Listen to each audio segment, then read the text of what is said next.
जी बिस्मिल्लाहिर्रहमानिर्रहीम। या अल्लाह या रहमानो या रहीम। जी बच्चों, my name is Syed Zain Bukhari. Base Academy के स्टूडियो से आपसे मुखातिब हूँ। जी चैप्टर 22 हम पढ़ रहे थे और चैप्टर 22 के अंदर यानी कि वेरिएशन एंड जेनेटिक्स के अंदर लास्ट टाइम बच्चों आपको सेक्स डिटर्मिनेशन पैटर्न मैंने पढ़ाए थे, जिसके अंदर हमने डिफरेंट ऑर्गेनिजम्स में जो है सेक्स डिटर्मिनेशन पैटर्न्स को स्टडी किया था।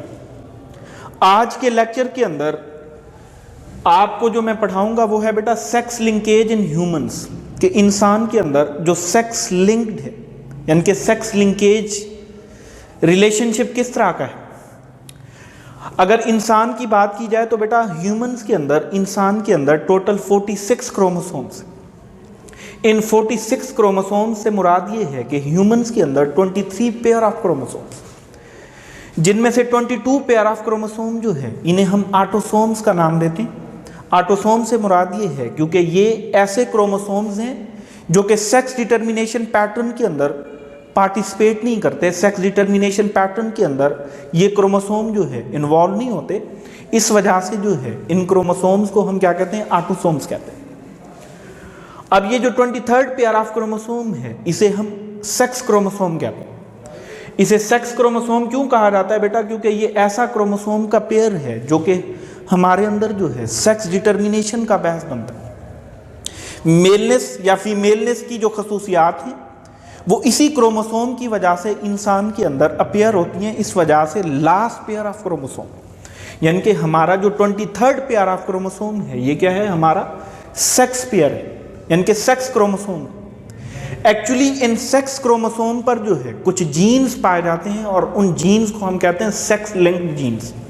एक्चुअली हमारी बॉडी के अंदर ये जो सेक्स क्रोमोसोम जो कि हमारे सेक्स डिटर्मिनेशन पैटर्न के अंदर इन्वॉल्व है, इस सेक्स क्रोमोसोम के ऊपर कुछ जीन्स हैं जिन्हें हम कहते हैं बेटा सेक्स लिंक्ड जीन्स।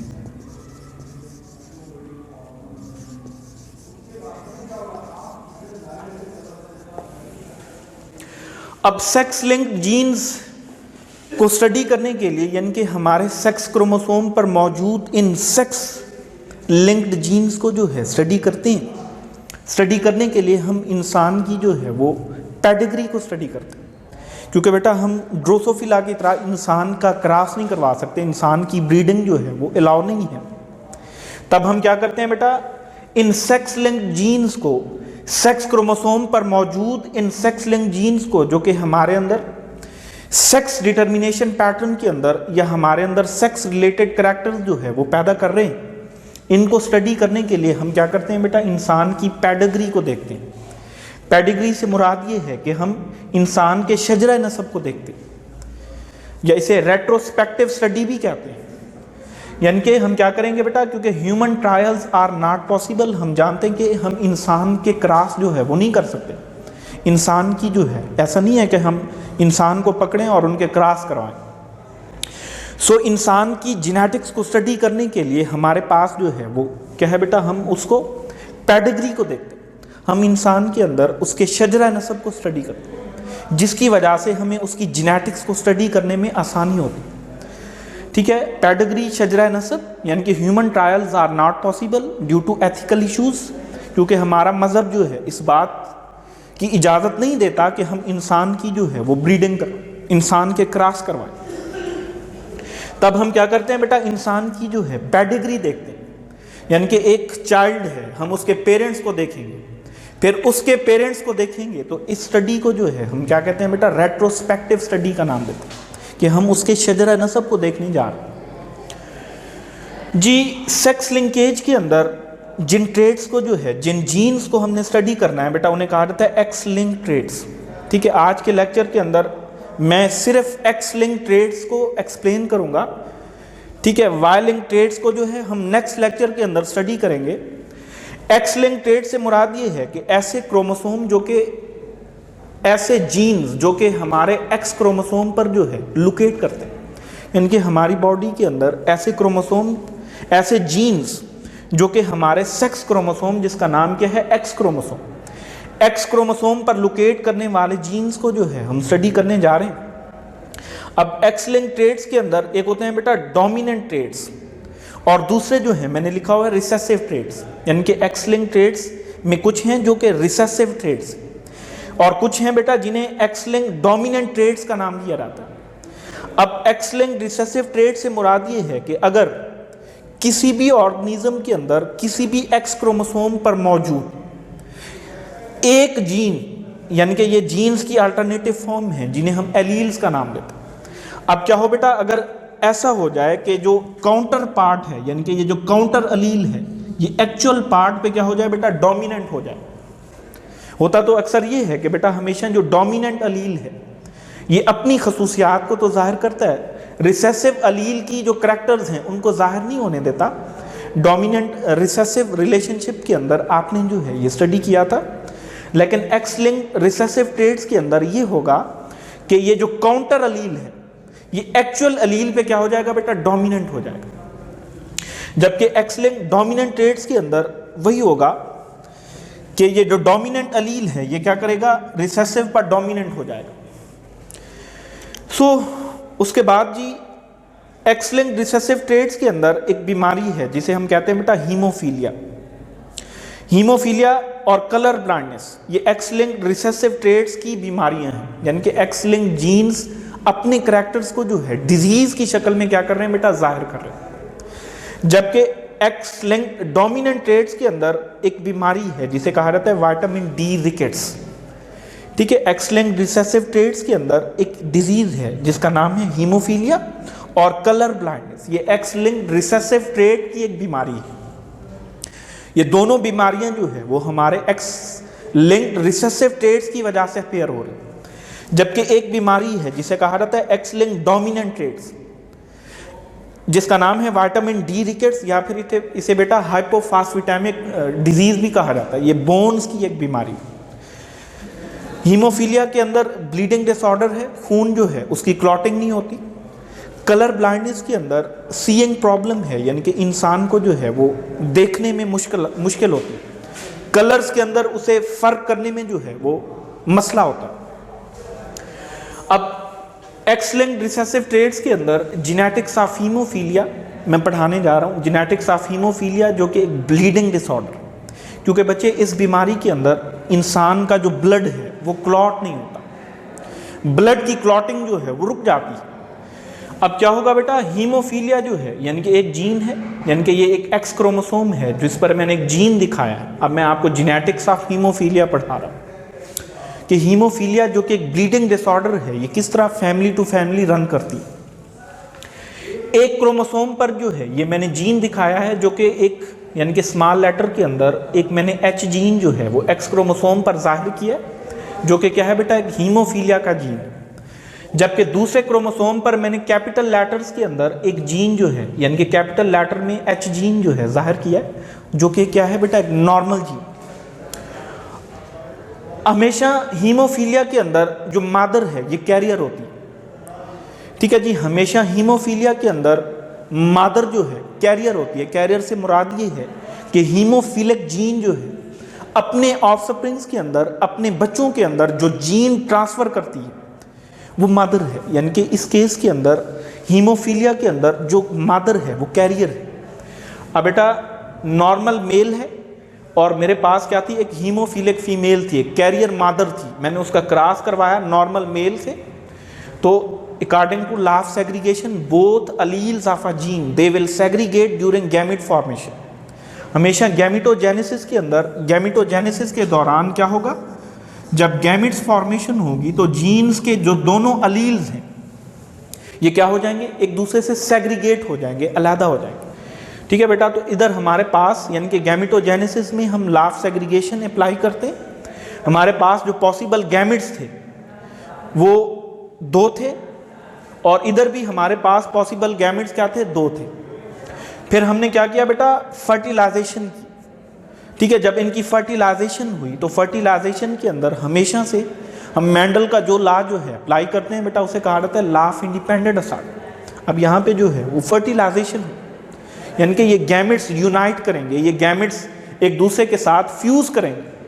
हमेशा फर्टिलाइजेशन के अंदर ये फर्टिलाइजेशन है और फर्टिलाइजेशन के रिजल्ट में हमारे पास first filial generation.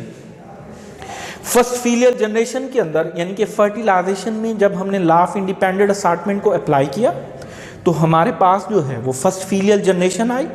First filial generation के अंदर एक नॉर्मल डॉटर है, ठीक है, दूसरी जो है एक नॉर्मल डॉटर है, एक हीमोफिलिक डॉटर है, और एक क्या है बेटा हीमोफिलिक सन है, और एक क्या है नॉर्मल सन है। यानी कि फर्स्ट फीलियल जनरेशन के अंदर हमारे पास जो रिजल्ट आया, फर्स्ट फीलियल जनरेशन के अंदर एक डॉटर जो है वो क्या है बेटा हीमोफिलिक है, यानी कि उसे हीमोफीलिया है।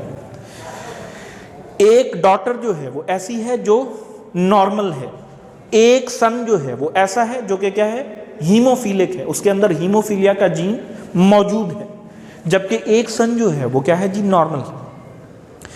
तो बेटा हीमोफीलिया जो है ये जिग जैग फैशन के अंदर ट्रैवल करती है, यानी कि मैटरनल फादर से, ठीक है जी, दादा से जो है वो दादी में आएगा, दादी से फिर ये मदर में जाएगा, और मदर से फिर ये जाएगा ग्रैंड सन के अंदर। यानी कि मैटरनल फादर जो है ये जीन देगा अपनी बेटी को, फिर जब उस कैरियर मदर की यानी कि उस हीमोफिलिक जो है मदर का जो है क्रॉस होगा या उसकी जो शादी होगी वो ऐसे मेल के साथ होगी जो कि नॉर्मल होगा, तब क्या होगा वो मदर ही क्या करेगी बेटा अपने ग्रैंड सन को जो है यानी कि अपने पोते को जो है जो जीन दे रही है वो कौन दे रही है, वो उसकी ग्रैंड मदर जो है वो दे रही है। ठीक है, ये मैं आगे भी समझाता हूँ कि किस तरह हीमोफीलिया जो है ये एक जिग जैग फैशन के अंदर यानी कि जिग जैग मैनर के अंदर ये बीमारी किस तरह फैमिली टू फैमिली रन करती है। ठीक है, जिस तरह पहले क्रॉस के अंदर मैंने नॉर्मल मेल का क्रॉस करवाया किसके साथ, हीमोफिलिक फीमेल के साथ। फर्स्ट फीलियल जनरेशन के अंदर जो ग्रैंड सन आया यानी कि जो बच्चा पैदा हुआ, जो मेल जो है इंडिविजुअल मेल ऑफस्प्रिंग जो है पैदा हुआ, ग्रैंड सन जो पैदा हुआ उसके अंदर हीमोफीलिया का जीन जो है वो उसकी मदर से आ रहा था, क्योंकि हमेशा हीमोफीलिया के अंदर जो मदर है वो क्या होती है बेटा कैरियर होती है, अपने बच्चे को जो है जीन हीमोफीलिया का जीन जो ट्रांसफर कर रही है वो कौन है, वो उसकी मदर है। अब बेटा टाइप्स ऑफ हीमोफीलिया, हीमोफीलिया की जो है 3 बड़ी टाइप्स है, एक है हीमोफीलिया ए है, और दूसरा जो है वो बी है, और तीसरा जो है उसे हम कहते हैं हीमोफीलिया सी। अब हीमोफीलिया एक ब्लीडिंग डिसऑर्डर है। Actually blood contain 14 clotting factors, हमारे ब्लड के अंदर 14 क्लॉटिंग फैक्टर्स हैं। 14 क्लॉटिंग फैक्टर से मुराद ये है कि हमारी बॉडी के अंदर 14 ऐसे फैक्टर्स हैं। हमारे क्रोमोसोम्स पर जो है हमारी बॉडी के अंदर मौजूद क्रोमोसोम्स के अंदर कुछ ऐसे फैक्टर्स हैं जो कि हमारे ब्लड की क्लॉटिंग करते हैं। हमारे ब्लड की क्लॉटिंग्स के अंदर हमारे ब्लड को जो है क्लॉट करने में बड़ा इंपॉर्टेंट रोल प्ले करते हैं। अब वो कहता है जी हीमोफीलिया ए जो है ये ऐसा हीमोफीलिया है जब अगर किसी भी इंसान के अंदर जो हीमोफीलिया ए है यानी कि अगर किसी भी इंसान के अंदर क्लॉटिंग फैक्टर 8 जो है यानी कि इन 14 क्लॉटिंग फैक्टर्स में से जो 8वां क्लॉटिंग फैक्टर है अगर किसी भी इंसान के अंदर किसी भी इंसान के क्रोमोसोम पर मौजूद, मोस्टली बेटा ये हीमोफीलिया ए और हीमोफीलिया बी के जो क्लॉटिंग फैक्टर्स हैं ये होते हैं एक्स क्रोमोसोम्स पर, जबकि जो हीमोफीलिया सी है इसका जो क्लॉटिंग फैक्टर होता है वो होता है ऑटोसोम्स पर।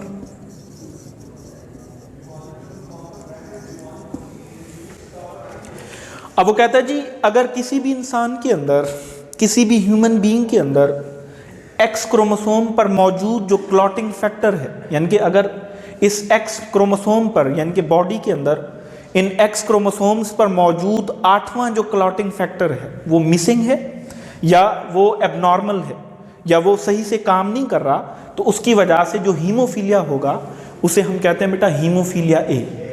यानी कि ये किसकी वजह से हो रहा है बेटा, due to the missing of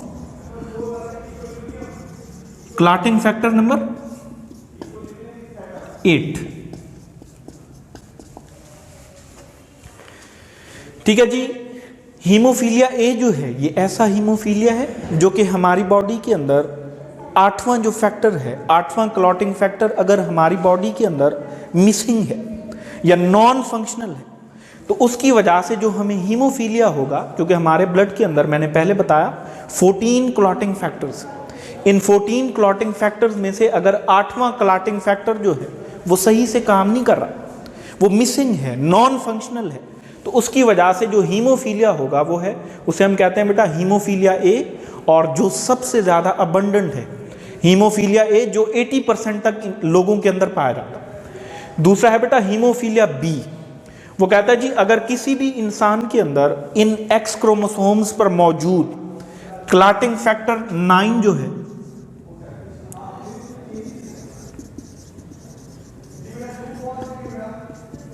ये मिसिंग है, या फिर क्या है बेटा क्लॉटिंग फैक्टर 9 जो है ये मिसिंग है, या फिर क्या है नॉन फंक्शनल है, यानी कि एक्स क्रोमोसोम पर मौजूद, अगर हमारी बॉडी के अंदर हमारे क्रोमोसोम्स पर मौजूद इन एक्स क्रोमोसोम्स पर क्लॉटिंग फैक्टर नंबर जो 9 है ये एब्सेंट है, तो इसकी वजह से जो बीमारी होगी, जो हीमोफीलिया होगा, उसे हम कहेंगे हीमोफीलिया बी, जिसके चांसेस कितने होते हैं बेटा 20% तक होते हैं।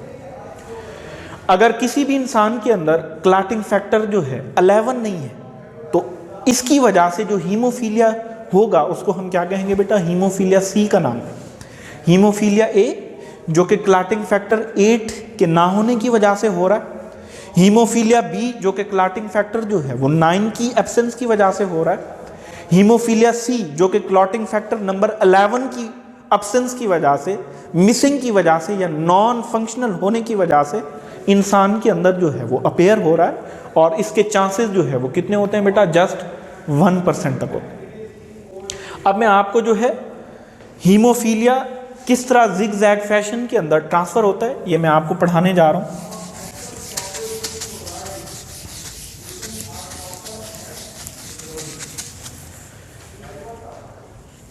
जी अब क्या है बेटा, ये पेरेंटल जनरेशन है, ठीक है जी। पेरेंटल जनरेशन के अंदर ये क्या है नॉर्मल मेल, और ये क्या है कैरियर मादर, क्योंकि बेटा आपको मैंने बताया कि हमेशा हीमोफीलिया के अंदर जो हीमोफीलिक जीन है ये मादर जो है ये क्या करती है अपने सन को ट्रांसफर करती है।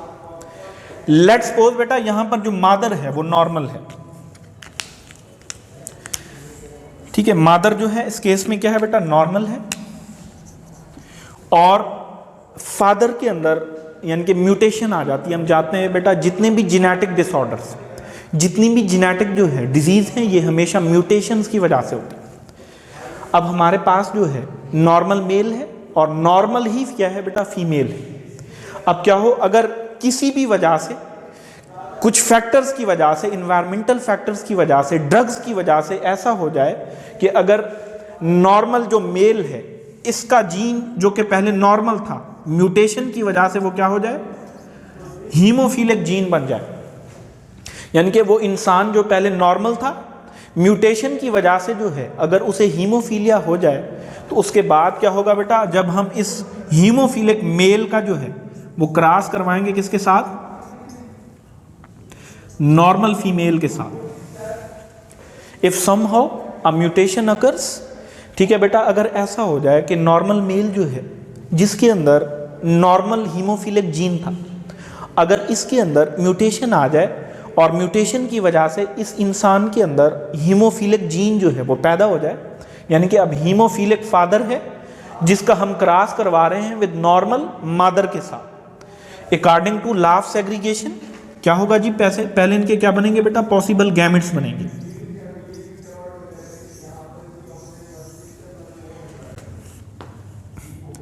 इधर जो पॉसिबल गैमेट्स होगा वो क्या होगा बेटा एक ही होगा,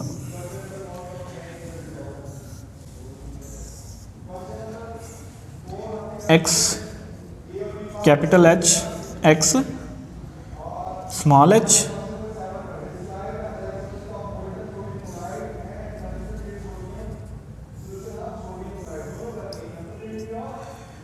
एक्स कैपिटल एच और वाई। जी अब हमारे पास क्या है जी, फर्स्ट फीलियर जनरेशन जो है, फर्स्ट फीलियर जनरेशन के अंदर जो हमारे पास रिजल्ट आया, तो आपके सामने है बेटा यहाँ पे एक कैरियर मादर है, ठीक है। F1 जनरेशन के अंदर हमारे पास जो रिजल्ट आया उसमें हमारे पास एक कैरियर मादर है और एक क्या है जी नॉर्मल मेल है। अब F1 क्रॉस F1 किया जाए तो ठीक है, अगर हम फर्स्ट फीलियल जनरेशन का क्रॉस जो है वो फर्स्ट फीलियल जनरेशन के साथ करवाएं तो उसके बाद क्या होगा जी, जिगजैग फैशन के अंदर अब हमारा क्या है बेटा, हम ये देख रहे हैं कि किस तरह जो है वो हीमोफीलिया फैमिली टू फैमिली जो है जिगजैग फैशन के अंदर रन कर रही है। ये बीमारी जो है वो जिगजैग फैशन के अंदर किस तरह ट्रैवल कर रही है। अब क्या है बेटा, हमने पहले क्रॉस के अंदर यानी कि पेरेंटल जनरेशन के अंदर हमने क्या किया, हीमोफीलिक फादर का क्रॉस करवाया विद नॉर्मल मादर। तो हमारे पास क्या है, फर्स्ट फीलियल जनरेशन के अंदर जो मादर आई वो क्या थी, हीमोफीलिक थी, जबकि फादर जो था वो क्या था, यानी कि जो कैरियर डॉटर आई और एक क्या हुआ, नॉर्मल सन जो है वो प्रोड्यूस हुआ। अब हम F1 क्रॉस F1 करेंगे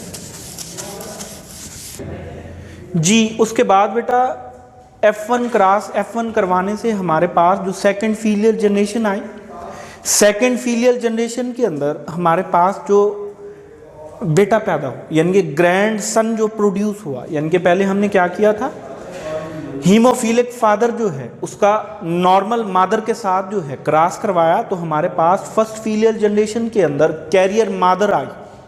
फिर हमने इस कैरियर मादर का क्रॉस जो है करवाया किसके साथ, नॉर्मल फादर के साथ। फिर हमारे पास जो फर्स्ट फीलियल जनरेशन आई, सेकंड फीलियल जनरेशन जो है पैदा हुई, क्योंकि फर्स्ट फीलियल जनरेशन तो हमारे पास ये थी।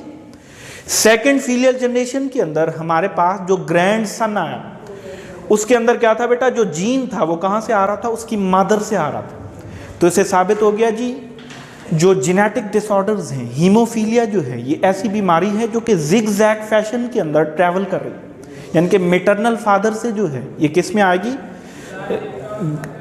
मदर में आएगी और फिर कैरियर मदर के अंदर आएगी, फिर कैरियर मदर से जो है ये कहाँ जाएगी बीमारी, ग्रैंड सन के अंदर जाएगी। तो इस तरह जो है हीमोफीलिया एक जिगजैग फैशन के अंदर maternal father to carrier mother and then carrier mother to grandson जो है ये ट्रांसफ़र हो रही है। तो इसी वजह से हम कहते हैं जी हीमोफीलिया जो है ये ऐसी बीमारी है जो कि जिगजैग फैशन के अंदर ट्रांसफ़र होती है जी।